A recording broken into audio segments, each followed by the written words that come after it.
po mojem je tudi dost dobro in pomembno dobiti neko širino skozi poslušanje mnenj različnih ljudi, tudi podcastov. Podcasti mislim, da zelo prispevajo k temu, da pridemo do nekih informacij tudi takrat, kot sicer ne bi, recimo ko športamo ali pa ko...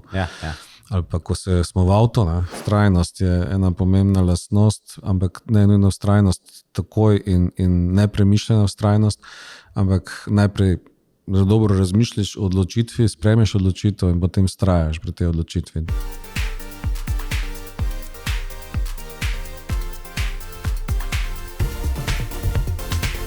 Dobrodošli v podcastu Beyond Leadership, kjer gostimo izjemne posameznike in odkrijemo nove dimenzije vodenja in njihove talente in recepte za uspeh. Z menoj je danes en zelo poseben gost. Jaz sem se zelo veselil, da ga dobim v naš studio, da spoznamo, kako deluje svet telekomunikacij, digitalizacije. Tako da z menoj je danes Boštjan Košak. Lepo pozdravljen.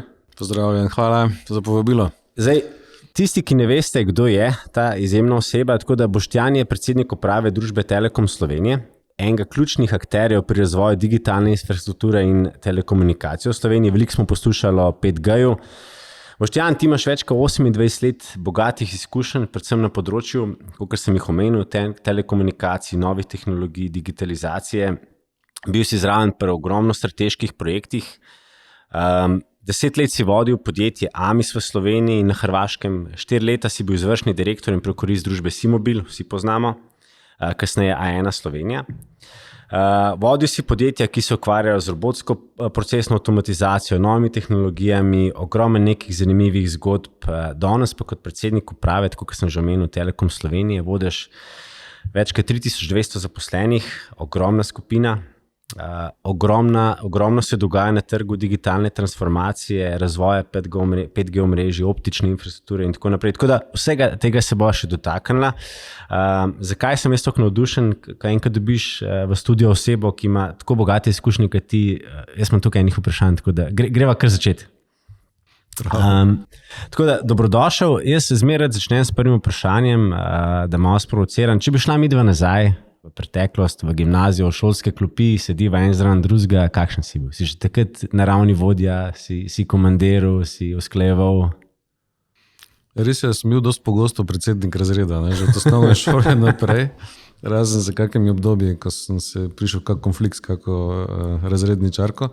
Ampak v splošnem pa so mi kasneje povedali, so pravzaprav od mene že takrat veliko pričakovali. Sam od sebe moram priznati, da niti ne tako zelo veliko, nič kaj posebej drugačnega ali pomembnega se nisem počutil. Tako kot tudi danes ne. Čeprav hvala za lepo vod, slišati bilo zelo dobro. Daj si dobil prvi telefon, da vidimo, daj te ponesel v ta svet telekomunikacij, digitalizacije in tega naprej. Za mojo zgodbo pravzaprav telefon ni bil tako pomemben, bolj pomemben bil internet. Se pravi, tam okrog leta 93-94 smo pravzaprav na Graški univerzi skupaj z nekimi prijatelji spoznavali, da obstaja tudi nekaj, kar se imenuje internet.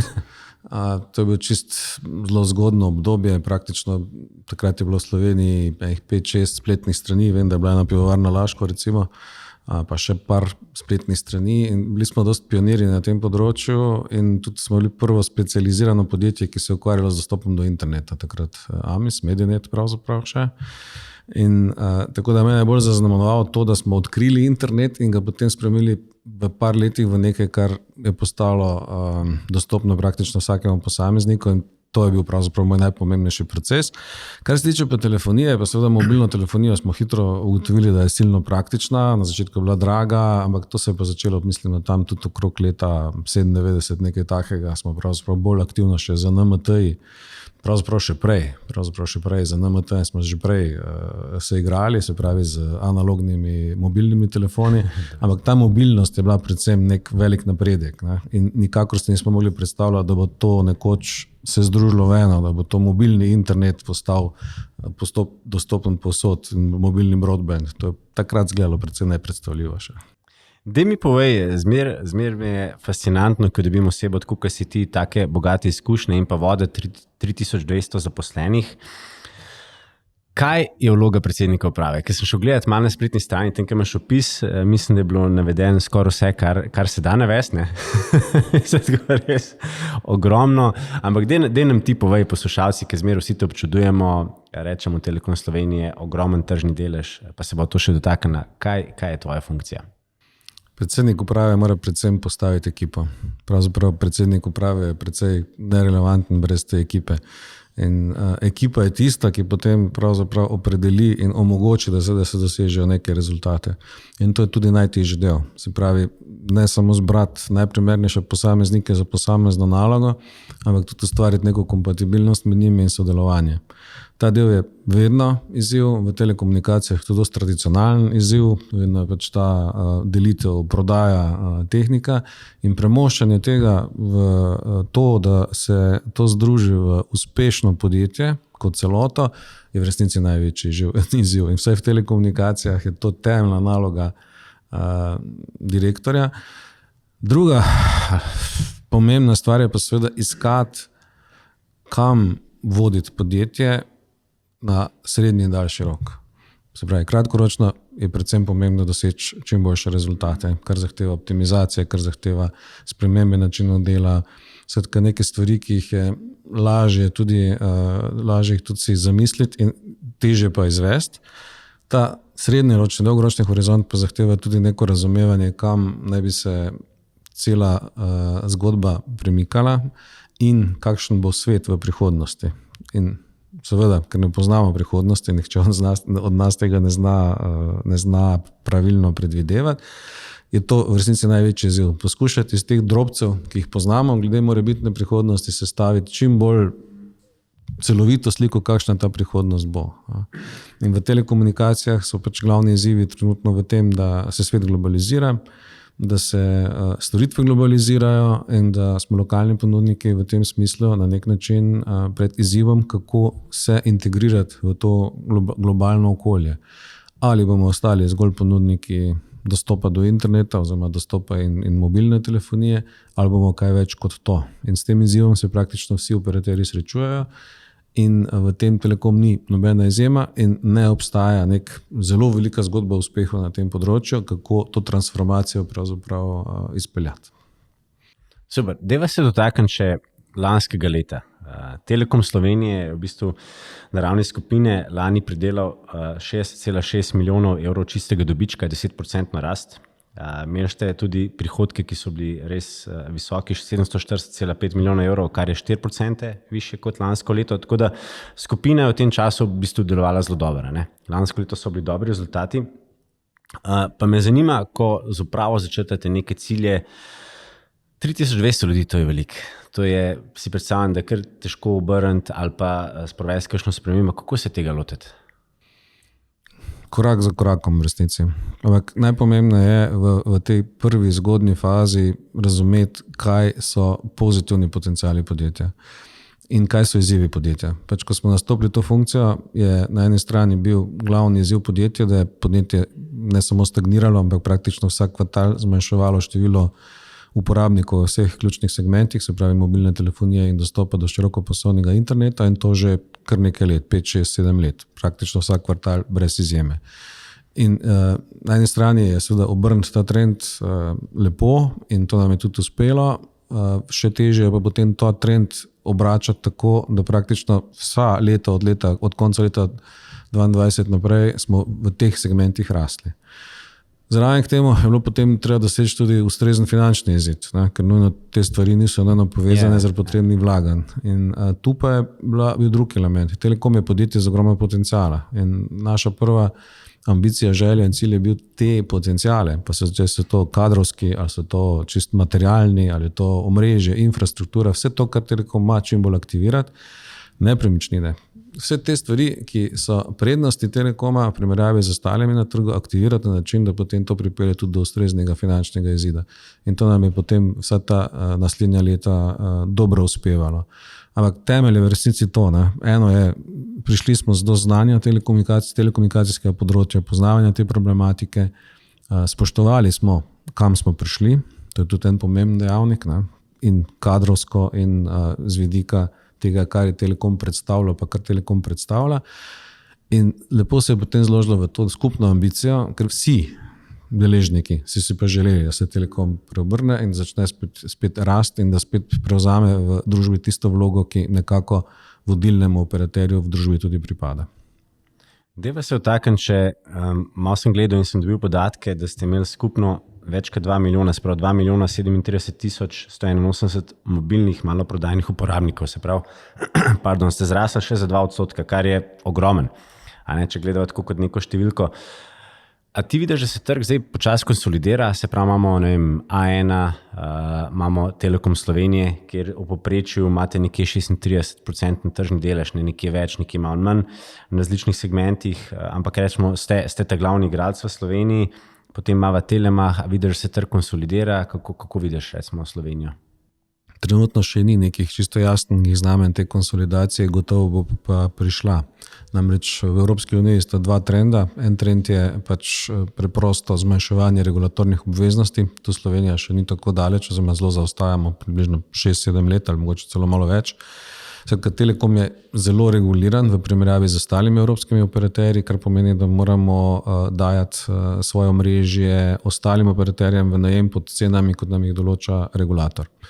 To sicer spoštujemo, vsekakor pa smo prepričani, da glede na to, da imamo relativno zelo nizek tržni delež v tem segmentu, da bi pravzaprav že morali biti liberalizirani in to pričakujemo, da se v prihodnjih letih ali mesecih tudi zgodilo. Na drugi strani je pa globalizacijski proces, kjer je ideja, da morajo telekomi ojačati ne samo znotraj države, ampak tudi transnacionalno, oziroma zato, da se bomo sposobni na nek način soočiti z globalno konkurenco, moramo postati močnejši, bolj povezani, bolj integralni, bolj močnejši. In v tem delu je seveda pritisk tudi na konsolidacije. Namreč 4 relativno veliki operaterji na nekem trgu, v nekem segmentu, ki je investicijsko zelo zahteven, so seveda izziv, če gre za 2-milijonski trg. Ja. In naša prednost kot skupine je tudi v tem, da smo že mislim, da je že kar nekaj, več kot 10 let nazaj, aktivno nastopili na novem trgu, se pravi, ta trg je Kosovo. Kosovo je zelo specifičen trg, bil je povezana ponudba storitev, tam je bila povezana zelo veliko različnimi izzivi, vendar skozi leta se je to bogato obrestovalo, praktično zdaj v tem obdobju od konca leta 2022 naprej se je pa tudi intenziviralo in trenutno Kosovo zelo veliko prispeva k našim rezultatom skupine in je za nas pomembno. Prednost Kosova seveda je, da je tam vsaj v tem mobilnem delu manj operaterjev in tudi skozi to lažje dosežemo večje marže, pa hkrati vlagamo enako. Se pravi, kar se tiče kakovosti storitev, kar je zelo pomembno, IPKO ne zaostaja za Telekom Slovenije. Mogoče je ta zaostanek v par mesecih, gotovo pa ne v nekaj letih. Ne mi povej, Telekom ogromno vlaga tudi v infrastrukturo, 5G, optiko in tako naprej. Kako tukaj vidiš v bistvu pol neko konkurenčno prednost, ker ste glavni igralec, pa hkrati si že prej omenil, da regulacija tukaj je pomembna, malo zaostaja. Kako se lahko tukaj kot Telekom Slovenije, ki ste še zmeraj vodilni igralec, pozicionirate, ustvarite neko konkurenčno prednost? Jaz mislim, da je zelo pomembno, da je ta dejavnik, ki določa položaj nekega operaterja konkurenca. Če govorimo o mobilnem trgu, imamo 3 večje infrastrukturne operaterje, vsi 3 vsak imajo svojo infrastrukturo, regulacije ni in obstaja neka normalna konkurenca. Se pravi, vsak od nas se znotraj na svoje načine bori za uporabnika, kar je v končni fazi zelo pomembno in zelo koristno za uporabnike. Na fiksnem segmentu pa je zmešnjava, kjer smo mi praktično drugi največji operater, edini reguliran operater, smo to po zaslugi predvsem neke inercije oziroma preteklosti, ko smo imeli res največje bakreno omrežje, ampak verjetno nihče od nas več danes skoraj ne uporablja bakrenega omrežja, vsi smo na optičnih ali drugih tehnologijah, kar pomeni, da je ta regulacija zelo zastarela in bi bilo treba odstraniti, zato da bi se oblikovala normalna infrastrukturna konkurenca, kar bi pomenilo, da bi v neki fazi potem prišli do 3 nekih operaterjev, ki delujejo na trgu in se borijo za uporabnike. To je način, kako tudi v bistveno večjih državah, kot je Nemčija, kot je tudi Avstrija, kot so in srednje in večje evropske države, pravzaprav se oblikuje nek normalna raven konkurence. Pomembno je pa tudi, da se te regulatorne funkcije, se pravi, da nekdo ne zlorablja svoje pomembne tržne moči, selijo od sektorskega regulatorja, to je pri nas Agencija za komunikacijsko omrežje in storitve, na Agencijo za varstvo konkurence. Ta je tisti, ki bdi pravzaprav na tem, da ne bi kdo na prepovedane načine zlorabljal svojih pomembnih tržnih moči. In to je nekako trend, ki se zelo intenzivno v Evropski uniji dogaja in ki se bo še intenziviral. Bolj ali manj samo vprašanje, ali gre za mesece ali leta, oziroma okrog tega trenutno pravzaprav potekajo še debate, ali pravzaprav ta način uvesti v par mesecih ali še počakati, narediti neko prehodno obdobje parih let. Ampak trend je vse zaenkrat dosti jasen. Super. Se že veselim, da vas bomo spremljali tudi naslednje leto. Dejva se dotakniti, in sicer prej si že malo načel, da ti je zelo pomembna ekipa, ki postavljaš ekipo. Kakšne lastnosti iščeš v ekipi, ki si postavljaš? Gotovo je pomembna delavnost, ampak ni edini faktor. Predvsem gre za to, da imaš neko notranjo energijo, da to, kar si zadal, izpolniš in da znaš v skupini najti tiste skupne točke, ki potem delujejo sinergijsko. Se pravi, da podpiraš sodelavce in podpiraš samega sebe, pa če zdaj govorimo o pirih, se pravi znotraj uprave, kot potem tudi z vsemi sodelavci, ki so podrejeni in ki spadajo v druge oddelke. In ta sinergijski učinki potem dajo res pravi rezultat. Ne? Če imamo vsi skupen cilj, potem je veliko lažje delati. To je, ne? Nihče pravzaprav ne sme imeti parcialnih ciljev, pomembni so skupni cilji. Ja. Dejva se dotakniti še, in sicer kot predsednik uprave, ker sem že prej omenil 3200 zaposlenih, verjamem, da tvoj delovnik ni od 8 do 4, pa potem zapreš laptop, pa greš domov. A imaš kakšno posebno rutino, kako se organiziraš, ker taka pomembna funkcija, se ti že v nedeljo pripraviš za ponedeljek, ali vsak dan zvečer še odpreš računalnik pa rečeš, ok, tole me jutri čaka, zdaj se moram pripraviti. Imaš kakšno skrivnost, kakšen nasvet? Za razliko od nekaterih mojih prejšnjih delovnih mest je ena precejšnja sprememba v tem, da poskušam ne delati med vikendi. Okay. To je znana posebnost. Ne? Se pravi, da želim nekako popoldan v petek zaključiti, vedno se še o čem razmišljaš in vedno te kakšna stvar bremeni oziroma poskušaš kako rešitev najti, ampak v splošnem, če se le da, poskušam soboto, nedeljo prepustiti družini in ostalim aktivnostim. Sicer pa sem praktično cel dan vpet v to delo in to po drugi strani meniti ni zelo težko v večini primerov. Je pa res, da mi pa precej ustreza potem ta vikend premor, pa seveda dopust si vzamem ponavadi malo daljše, sploh poleti, tudi po zimi in se prepustim nekim aktivnostim, ki so čisto drugačne od teh, ki jih mi sicer zaznamujejo dneve. Je pa res, da večinoma na koncu še vedno končam na precej videokonferencah pa posamičnih sestankih, ampak tudi to mi ni tako velik problem. Vseeno nekako par ur na dan mi ni velik problem. No. Tako da verjetno je to, ne, da praktično lahko skoraj cel dan posvetim delu, to mi je prednost, pa hkrati, da lahko izoliram vsaj par dni v tednu, da si nisem tako zelo obremenjen z reševanjem trenutnih težav in izzivov. Pa imaš ti tudi, dostakrat se pogovarjam, pa imajo kakšne osebe, da on že kar blokerje not v urniku, takrat je pa moj čas, da lahko dejansko delam, ker verjamem, da tudi tebe kar precej hitro zasujejo sestanki, ali pa imaš kakšen nasvet, kako se izogniti temu, da te ljudje okupirajo? Se trudim, ampak mi ne uspeva pretirano. Večinoma pa je kar učinkovito to, da po 5-6 uri večinoma več nišče ni zelo zainteresiran hoditi na sestanke. Tako da ta bloker pri meni bolj nastopa tam ravno ob teh urah. Ne. Ponavadi imam zelo dolge delovne dneve, pač znotraj tedna imam zelo dolge delovne dneve in ti blokeri so tam od 5 naprej. Okay, dober nasvet, da če kdo hoče sestanek, če dela po 5 uri. Je pa pomembno, da ti to nekako vseeno ustreza. Ne? Če te to obremenjuje, tak delovni čas, zelo je odvisno tudi intenzivnosti. Verjetno programirati 10 ur na dan ali pa 12 ur na dan redki zmorejo. Ne? Tu, ko pa imaš relativno različne stvari, skratka, da imaš sestanke, da pišeš neke stvari, analiziraš, je to toliko različno, da tudi 10-12 ur ni tako zelo velik problem. Ja, verjamem, sploh če imaš delo rad, pa če si opet tako katine, pa prehajaš iz tega segmenta že celo kariero. Ne. To pomaga. To pomaga, ne, definitivno. Deva se še malo dotakniti umetne inteligence. In sicer telkoti oziroma telefonski operaterji, tudi Telekom Slovenije kot eden izmed vodilnih, morate biti trendovski, ne? Morate se spoznavati z digitalizacijo, z umetno inteligenco. Kako ti vidiš? Doskrat imamo zdaj že neke te glasovne AI-je, ki še pokliče, pa ti že v bistvu glasovni AI odgovarja, pa se stava pogovarja. Kako ti vidiš umetno inteligenco v tej smeri, pa nasploh v telekomunikacijah?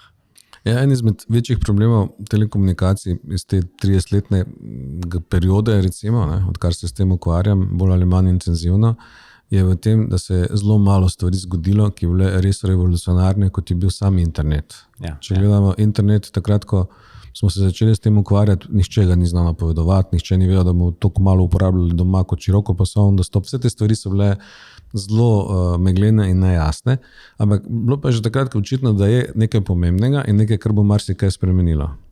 In praktično smo potem čakali skoraj 30 let na naslednjo takšno stvar, ampak prepričan sem, da umetna inteligenca oziroma predvsem ti veliko jezikovni modeli kot zadnji trend znotraj tega področja so dejansko ta velika nova stvar, ki se je zgodila in se dogaja. In je po mojem, ko bomo razmišljali o teh 50 letih zadnjih, bomo se spomnili na internet in spomnili se bomo na razmah umetne inteligence. To bo tudi v zgodovinskih knjigah verjetno ostalo kot pomembni dogodki zapisano. Vse ostalo bo bolj manjši fusnote. Te dve zadevi pa boste po mojem tisti, ki boste spremenili pravzaprav način, kako živimo in delamo. Tako da jaz se vidim kot izjemno pomembno. Deva se dotakniti še digitalizacije. Vi kot Telekom Slovenije morate biti tudi na tem segmentu močni, pa kibernetska varnost, pa tako naprej. Kako imate vi, recimo, kako se spopadate z inovacijami? V bistvu jih morate skozi delati, pa hkrati ne preveč nekih napak, pa to, kako imate kakšno enoto za inovacije? Kakšen je tvoj pogled na to? Mislim, najpomembnejša enota za inovacije je rezultat, finančni rezultat, konec meseca, konec leta in konec nekih malo daljših obdobij, ki jih mi ponovadi delamo na 5-6 let. Tako da kar se tiče inovacij, je izjemno pomembno, da se išče stvari, oziroma kjer smo v resnici celotna družba, ne govorim samo o Telekomu Slovenije, ampak celotna družba, zelo zaostajamo v produktivnosti, glede na to, kakšne vire, kakšne resurse imamo na razpolago. Zakaj je temu tako? Malo je temu tako, ker pač si lahko to privoščimo, najverjetneje. Malo je temu tako, zaradi tega, ker smo se navadili delati na določene načine in nam je to spreminjati pravzaprav zelo težko. Ljudje, ne glede na to, kar govorimo, v resnici se predvsej bojimo sprememb, še posebej, ko te zadevajo nas, vse ostale bi spreminjali, sebe malo manj. In v resnici je v zadnjih 10-20 letih, ne glede na vse silne vire, ki jih imamo, vključno z zelo zmogljivimi računalniki v žepih, praktično je večina teh resursov izkoriščena za čisto druge zadeve, praviloma za zabavo. Produktivnost pa je ostala pravzaprav skoraj da nespremenjena v primerjavi z obdobjem pred 50 leti celo.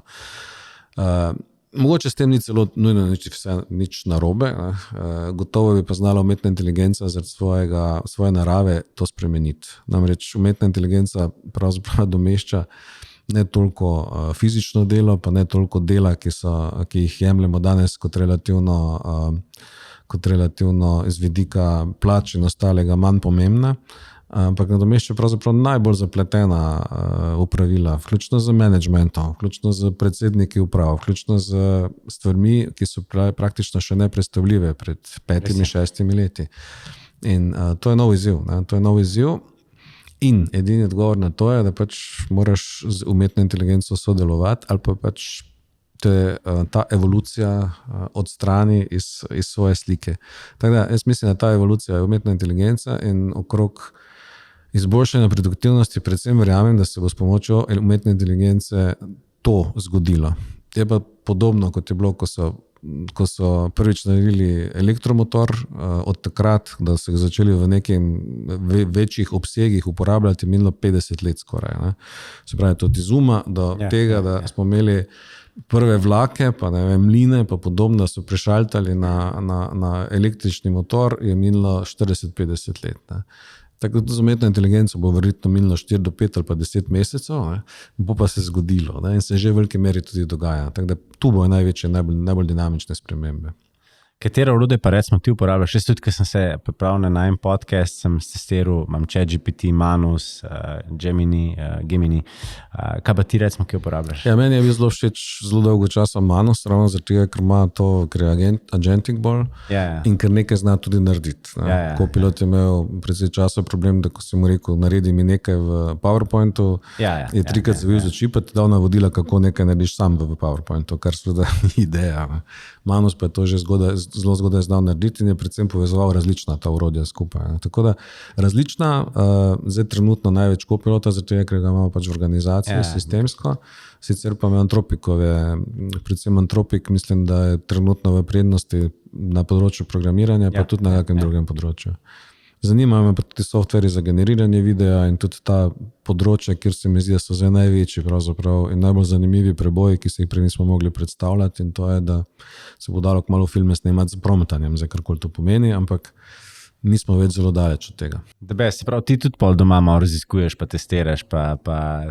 Ja, igram se, v službi pač se malo manj igram, moram z nekim ciljem delati, ampak sicer pa ja, me te stvari zanimajo, tudi dejansko me zanimajo, ker verjamem, da je to neverjetno orodje za razvijanje in pravzaprav spremeniti ustvarjalnost v nekaj otipljivega.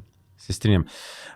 Boštjan, dajva se dotakniti še, tudi jaz sem dobil, doskrat dobim od mojih poslušalcev tudi kakšne prošnje za kakšnega gosta in sem tudi dobil tvoje ime kot prošnjo, z tega sem bil tako vesel, da si se odzval. Pa me zanima, mnogim si za zgled, verjetno imaš tudi ti kakšnega mentorja ali pa kakšno osebo, ki te je kdaj inspiriral oziroma vodil, ali pa spremljaš kakšnega podjetnika, ki ti je tak zanimiv? Seveda jih spremljaš vedno več. Ne? Spremljal sem Muska, naprimer. Tam nekje, tudi mislim, da je bil zelo zanimiv in da je veliko stvari, pravzaprav zelo preprostih dejstev, ko jih tudi sam iz svojega poslovnega življenja vidiš, kaj vse se da narediti z neko voljo, energijo, vztrajnostjo. Njegov primer je pač to še na potenco, ne? In je delal res neverjetne stvari, ampak najpogosteje ne zaradi neke tako zelo neke izrazite briljantnosti njegovih rešitev, bolj zaradi vztrajnosti, prepričljivosti, energije, pripravljenosti, se je tudi sam spustil stvari urejati, opraviti katerokoli delo, samo da je dokazal nek svoj pogled, da je njegov pogled pravilen, bil je sposoben narediti karkoli je bilo potrebno, zato da je prišel do cilja. Potem pa je šel kupiti Twitter, pa so se stvari malo zapletle.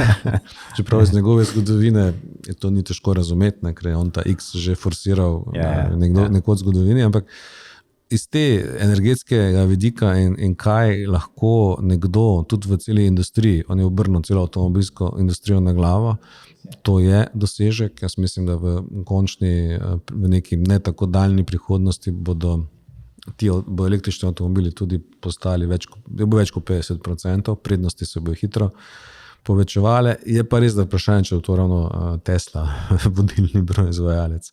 Drugač pa na dela, kot ta neka transformacija, da ti prideš na čelno mesto Microsofta, ki je na eni strani v popolni situaciji, pa v popolni situaciji, da je lahko samo na slabše. Te dve, ta kombinacija potem prevzeti in narediti zgodbo, kot jo je on naredil, se mi zdi en tak izstopajoč primerek in tudi verjamem, da bo v prihodnje Microsoft še ostal dominanten, vsaj v teh področjih poslovnega softvera, kar se po eni strani zdi dost normalno, ampak po drugi strani pa, če gledamo gigante izpred 50 let, General Electric in podobno, vsi praktično so zginili iz scene, kot je res ta dominantna podjetja. Tako da to, da Microsoft obstaja in ostaja tako vodilen, je gotovo velik dosežek. Deva se malo še dotakniti in sicer me zanima, dostakrat vprašam, zelo bogata kariera, dobrih 10 let si vodil podjetje Amis v Sloveniji, na Hrvaškem, 4 leta si bil izvršni direktor in prokurist družbe Simobil, kasneje A1 Slovenija, zdaj si na Telekom Slovenije, še ogromen drugih izkušenj. A si imel kdaj v karieri tisti trenutek, ki si rekel, to je to. To je industrija, ki jo jaz zelo dobro poznam, kjer se dobro počutim, kjer hočem delati, ker v bistvu te je kar naravno pot vodila, da si samo stopnjeval v bistvu večja podjetja. Nisem o tem pretirano razmišljal, ampak gotovo je ta privlačnost interneta že na začetku. Pravzaprav smo imeli res problem razložiti, čemu to služi, ker si pač razložil spletne strani, elektronska pošta, vredo. In tu nekje so se stvari in prednosti končale. Ne.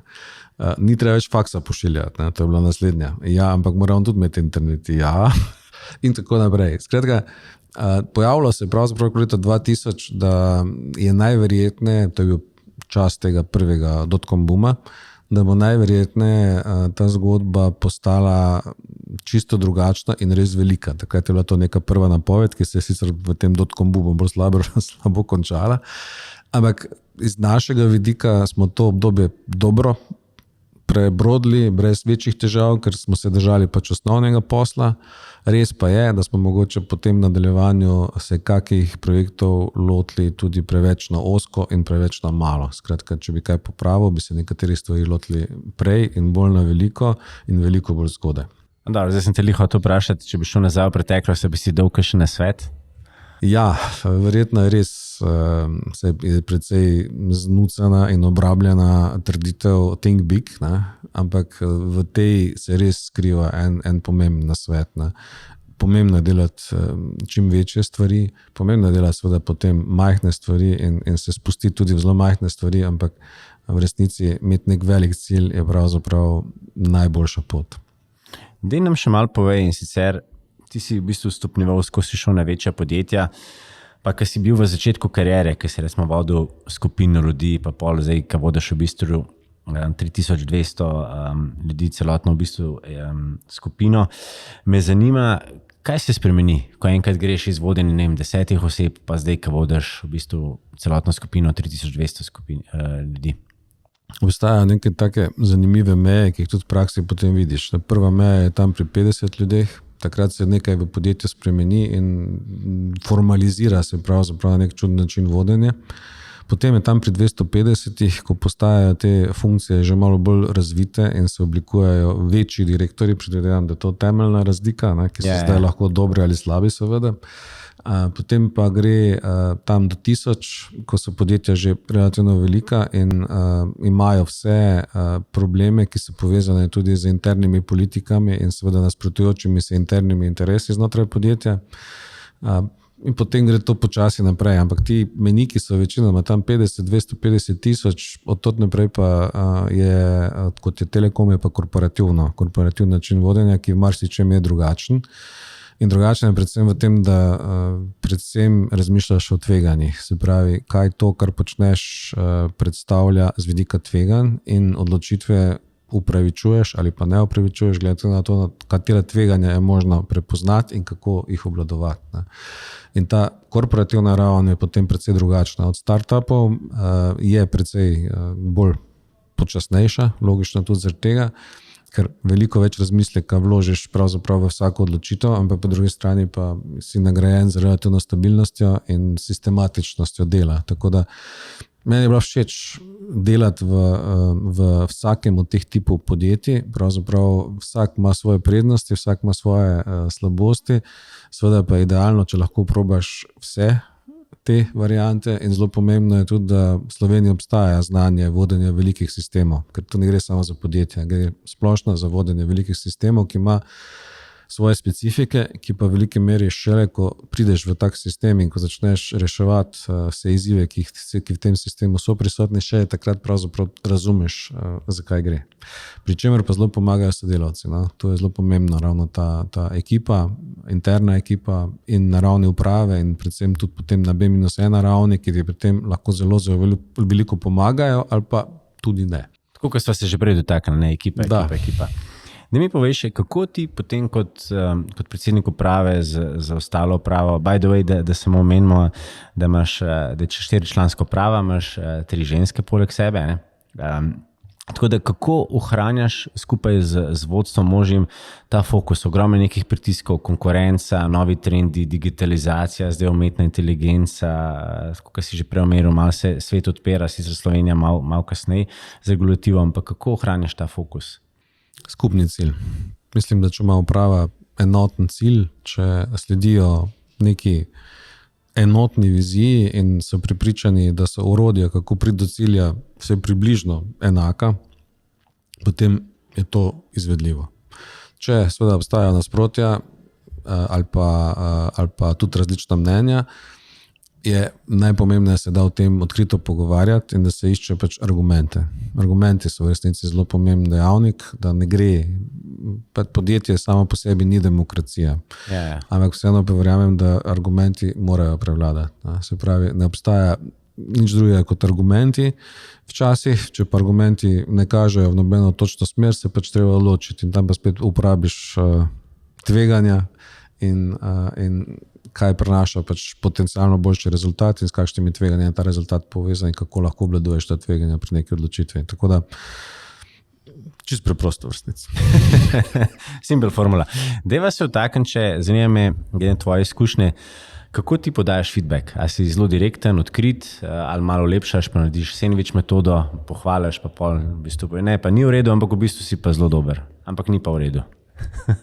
Ne, trudim se delati ne sandwich metode, ampak vseeno pa pohvaliti, kadar se mi res zdi kaj dobro narejeno ali pa prav zastavljeno tudi, ali pa dobra ideja. Po drugi strani pa je pomembno, da si neposreden, ampak da znaš potem to tudi utemeljiti. Kar včasih zahteva več, da tu zvoliš nekaj več dela, ampak ponavadi da veliko boljši učinek, če znaš razložiti, kaj bi pravzaprav rad, v čem ti je neka zadeva ustreza ali pa v čem ti ne ustreza. In da znaš to ustrezno, če znaš to ustrezno utemeljiti, potem da drugačen učinek. Predvsem pa je ideja v tem, da seveda, če z ljudmi delaš, moraš zaupati. Tudi eno pomemben dejavnik. Včasih se ljudje odločijo, da bodo počeli ali pa naredili kaj drugače, kot bi to naredil ti. In zelo pomembno se z te strani odstraniti, ne izražati, ne prej, ne kasneje. To je zelo produktivno. Ne. Ljudje imamo radi, da obvladujemo vse na svojem področju ali pa tudi širše stvari in si ne želimo vedno biti vodeni. Ne. To je po mojem predvsem pomemben dejavnik. Kaj bi pa rekel, če pogledava tvojo bogato kariero, da je bil nek projekt, na katerega si zelo ponosen, ali pa neka zmaga, na katero si ponosen? Ja, gotovo pač to, da smo iz interneta naredili to, kar smo naredili. Seveda ne samo jaz, ampak kar nekaj ljudi tudi v Sloveniji, da smo zelo zgodaj prepoznali ta potencial in da smo pač pripeljali stvari, kjer so danes. Mislim, da je to z mojega življenjskega vidika gotovo predvidevam, da bo največji prispevek. Seveda pa se nikakor ne morem lastiti vseh zaslug za to. Ne. Bili smo vsi del nečesa večjega, no. In to večje je pa res zelo fascinantno. Kakorkoli obrnemo v teh nekaj desetletjih, so se stvari res radikalno spremenile in je svet popolnoma drugačen. In želeli in upali smo, da bo boljši. In kar dobro je kazalo. Boštjan, deva se dotakniti, če se pravi Telekoma Slovenije. Ogromen sistem, ste vodilni v Sloveniji, zelo pomemben igralec. Kje ti vidiš Telekom Slovenije v naslednjih parih letih? Predvsem se bo Telekom Slovenije tudi v prihodnjih letih moral spreminjati in spreminjati v skladu z spremembami v okolici, po možnosti tako, da bo ne samo sledil tem spremembam, ampak jih tudi napovedoval in predvideval. Primer je področje kibernetske varnosti, s katero se Telekom ukvarja že več kot 10 let. Pravzaprav predvsem zato, ker je zaradi kosovske operacije bil posebej izpostavljen v tej zvezi in smo skozi to razvili zelo močne interne resurse in smo sedaj na eni strani pač si prizadevamo zagotavljati čim večjo varnost in to ne samo sebi, ampak tudi svojim uporabnikom in posebej odjemalcem, ki imajo posebne zahteve v zvezi s to kibernetsko varnostjo. Ker ni seveda popolne varnosti, je pa pomembno, da je znanje, da je prizadevanje, da so sistemi, da se spoštujejo zakonodajni okviri, ki se sedaj tudi precej spreminjajo. Tako da to je recimo en primer, ki pa praktično nastopa na vseh področjih. Ali zdaj govorimo o internetu, dostopu do vsebin, pač več področij je, ker bomo morali slediti vsem tem trendom in vsem tem spremembam, ki se v okolju dogajajo. Super, hvala. Deva se še dotakniti stresa oziroma stres managementa ali kakorkoli bi temu rekla. Se pravi, kako ti obvladuješ, ogromen, verjamem, da je tempo hiter, ogromno ljudi imaš pod sabo, kompleksni ste, veliki novi trendi prihajajo. Kako se sproščaš? Pa mislim, da najboljši recept je šport. Šport je pač v velikih delih nasprotna aktivnost od te, ki jo sicer v službi doživljaš, tako z vidika fizične aktivnosti, kot tudi z drugega miselnega procesa, ki tam nastopa. Tako da šport, narava, to so, mislim, da najpomembnejši dejavniki, ki zmanjšujejo ta stres. Hkrati pa seveda se stres sam po sebi ni problem, če nastopa občasno, če pač potem se odzoveš na nekaj in se spet umiriš. Problem je ta latenten stres, ki se mu je pa res treba izogibati, in najboljši način za to je pač neka urejenost in po mojem tudi dovolj počitka, dovolj spanja in iskanje sprostitve na načine, ki so izven tega službenega okolja. Da mi poveš, če bi danes imel pred sabo kakšnega mladega vodja, ki bi rečel po tvojih stopinjah, kakšen nasvet bi mu dal? Da se splača vztrajati. Vztrajnost, vsaj v mojem primeru, je bila običajno nagrajena. Ni pa seveda to lahko. So situacije, ko si že prepričan, da je to vztrajanje precej neumno ali napačno. Pa naslednja stvar je težko in napačno je pričakovati, da se bo nekaj zgodilo v zelo kratkem obdobju. Jaz ponavadi štartam stvari, ker pričakujem, da se bo zaključile v 6 mesecih, pa se raztegne na 2 leti. Še zdaj se mi zdi, da se to nekako kot pravilo pojavlja. Ampak pomembno pa je, da tudi če traja 2 leti, da potem je pomembno. No? In vseeno sem vesel, da se zaključijo stvari, ko se jih lotim. No? Tudi če se po 2 letih, namesto po 6 mesecih. Prej si omenil še, da imaš rad v bistvu 5-6 letne plane. Pa da nam razloži, kako to pol gleda. Ti pol naredite v bistvu backwards, pa naredite pol iz 6-letnih planov, letne, pa potem kvartalne, polletne, da v bistvu pol lahko sledite tem planom. Pravilen postopek je bil, da začneš z meseci, ampak nepravilno vedno začneš z leti in poskušaš ugibati, kaj boš v posameznem letu dosegel in rast med leti. Potem pa okrog tega oblikuješ mesece in aktivnosti, seveda. Ta top-down princip ni čist pravilen, verjetno bi bil boljši bottom-up, ampak v tem primeru deluje in deluje ne glede na to, gre za korporacijo ali pa startup. Razlika je bolj ali manj samo v tem, da pri startupu pač vedno sfališ, da 4-krat manj sredstev predvidevaš, da boš rabil, pa da bo vse traja 4-krat dlje časa približno. Pri korporacijah pa je to seveda malo drugače in so te dinamike bistveno drugačne. Boštjan, greva se dotakniti še malo tvojega osebnega življenja in sicer da te še tako malo bolj spoznamo. In sicer, prej si že omenil malo hobije, šport in tako naprej, ampak ko ne športaš, aj kakšna serija, ki jo rad gledaš? Ko ti uspe? Ja, saj si še najdem nekaj časa, predvsem za Netflix. Pa med temi serijami v zadnjih letih mogoče najbolj izstopal Game of Thrones. Aha, the best. Tam do, mislim, da 6. sezone. Winter is coming, pa to, ja. Ja, iz razlogov, ker so se mi zdi kar dobro predstavili in našo zgodovinsko preteklost v nekem fantazijskem formatu, seveda. Pa tudi prihodnost, se bojim, da nekaj dosti daleč od tega scenarija, tako da je zanimiva zgodba. No? Omenil si med hobiji tudi kolesarjenje, Pogačarja, Rogliča, pa te naše fante Mezgice, pa tako spremljaš?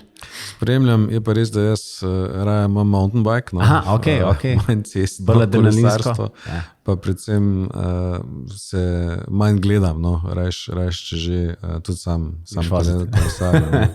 Mogoče niti ne toliko adrenalinsko, ampak predvsem neke rute v naravi, makadam, ne ravno ceste, no, to. Glede podjetnika, ki ga rad spremljaš, sva se že pretaknila na Elona Muska. Zdaj me pa zanima, če pogledam na tvoj telefon, katera aplikacija je najbolj uporabljena? Kaj najbolj uporabljaš? Sigurno e-mail, ampak to ni aplikacija, to prava. Med temi socialnimi jih ne uporabljam veliko, LinkedIn, Reddit recimo bi rekel, da še najbolj ustreza. Ja. Hudo. Top. Greva še na zaključno vprašanje. Sicer mi imamo že kar lepo bazo poslušalcev, od mladih študentov, tudi do podjetnikov, pa tudi kar neki direktorjev in pa članov uprav nas posluša. Pa me zanima, če bi lahko dal en nauk ali pa več naukov našim poslušalcem, kakšni bi bili? Predvsem, da ni univerzalnega nauka, sicer bi ga vsi zgrabili in uporabili. Mislim, da še vedno je pomembno uporabljati zelo logičen način razmišljanja, oziroma kot to temu pravimo zdrava pamet. Pa, kot sem že tudi povedal, vztrajnost je ena pomembna lastnost, ampak ne nujno vztrajnost takoj in nepremišljena vztrajnost, ampak najprej da dobro razmišljaš o odločitvi, sprejmeš odločitev in potem vztrajaš pri tej odločitvi. Razen, če se zgodi kaj zelo bistveno, kar spremeni. Ampak, kot že rečeno, ne obstaja univerzalni nasveti. Po mojem je tudi dosti dobro in pomembno dobiti neko širino skozi poslušanje mnenj različnih ljudi, tudi podcastov. Podcasti mislim, da zelo prispevajo k temu, da pridemo do nekih informacij tudi takrat, kot sicer ne bi, recimo, ko športamo ali pa ko smo v avto. Branje knjig se je nekako umaknilo malo v zadje, ampak mislim, da je še vedno pomembno, ker s tem dobiš vpogled v razmišljanja drugih ljudi. V vsakem primeru je pa zelo pomembno poskušati razumeti svet z različnih vidikov. Se pravi, da ne obstajajo v resnici čisto univerzalne resnice in da so dejstva ponovno tam, kjer največ dokazov, v katero smer kaže, in še tam ni nujno, da jo tudi najdeš to pravo resnico. In ta zavest, da je treba biti previden, ko govoriš o resnici, je precej pomembna, to razumevanje. Hvala. Dragi poslušalci, slišali ste izjemne nauke od Boštjana. Tako da še enkrat z nami je bil Boštjan Košak, predsednik uprave Telekoma Slovenije, enega glavnih in ključnih akterjev pri razvoju digitalne infrastrukture in telekomunikacij v Sloveniji. Boštjan ima več kot 80 let bogatih izkušenj, tako da ne bomo naštevali. Tako da res, Boštjan, jaz sem navdušen, verjamem, da bojo poslušalci tudi. Hvala še enkrat za tvoj čas in izjemne nauke, poglede in hvala. Hvala, bilo mi je veliko veselje. Hvala. Spremljate nas lahko na vseh 13 kanalih, kot so Spotify, Apple, Google, Castbox in pa tudi YouTube, LinkedIn, Instagram in pa Facebook, kjer imamo že ogromno skupnost, kjer nas je preko 2000. No, pa tudi novo spletno stran beyondleadership.si. Se že veselimo vaših novih poslušanj in pa dogodivščin.